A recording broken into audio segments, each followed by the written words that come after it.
This is Matthew Bramlett, and I'm excited to present to you what we believe is a template for how we can begin to tackle EPA 10 guidelines for imparting sort of a better understanding of medical students be able to demonstrate knowledge and competency around addressing and the approach to an acutely ill patient.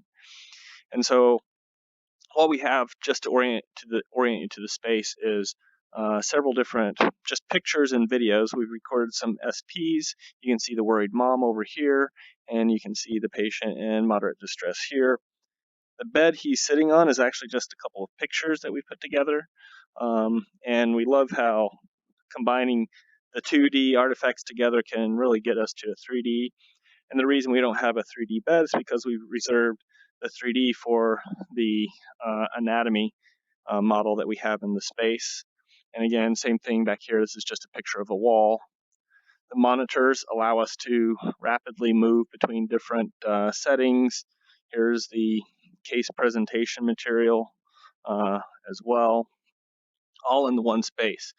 And so I'm going to press play, and you're going to be able to hear Dr. Reish as she'll have more artifacts in the space as she's going through part of the educational material. So let's see what happens if we haven't instituted any therapies and our patient starts to move into more of a moderate distress.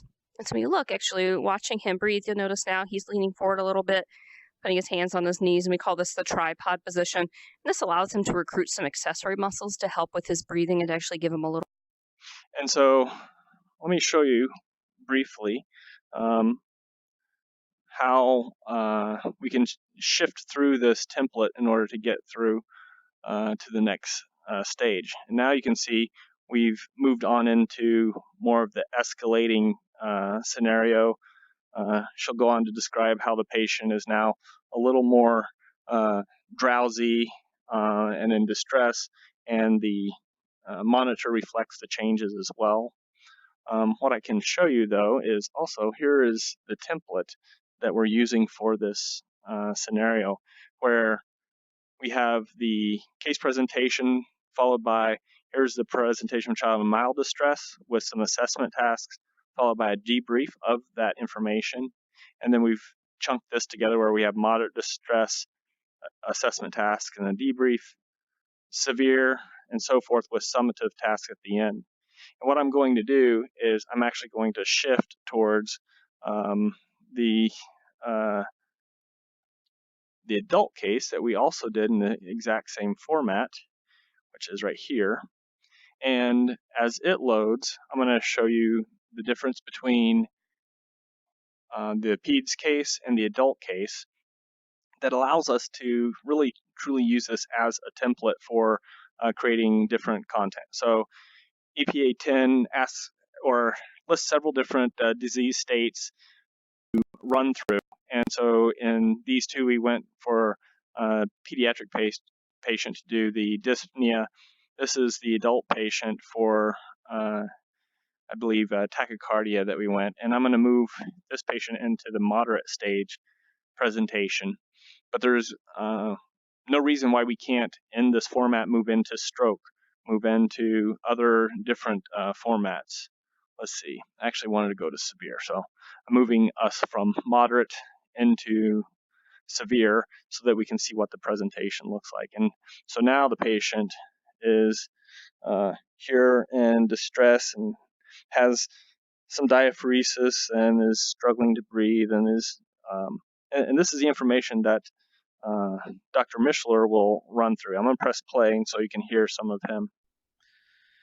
So we attempted vagal maneuvers and medication with our patient. Neither one terminated the SVT. As we now move to the bedside to reassess our patient, we see a change in his clinical status.